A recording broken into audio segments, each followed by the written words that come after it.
Posledný oktobrový víkend sa stretli mladí zo Šaštína na strediskovej škole animátorov. Toto stretnutie sa konalo v priestoroch Žilinského oratória. Stredisková škola pre animátorov, organizovaná Salesianmi v takejto forme, prebieha už 1 rok. V priemere sa jedného kurzu zúčastní 20 mladých. Tak rozhodli sme sa ponúknuť našim mladým túto strediskovú školu pre animátorov. Málo z nich prešlo nejakou takou formáciou animátorskou.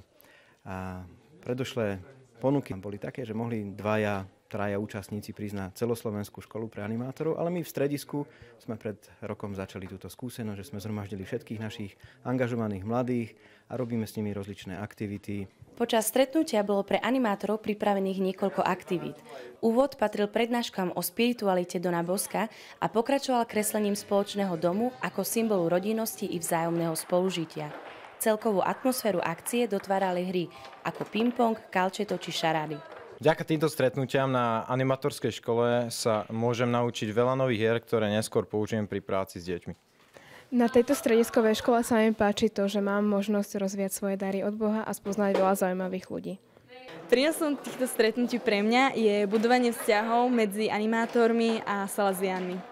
Po príchode domov sa budú mladí naďalej angažovať vo svojich strediskách, avšak obohatení o nové skúsenosti i vedomosti. Zo Žiliny pre Salesiánsky magazín Lenka Mikitová.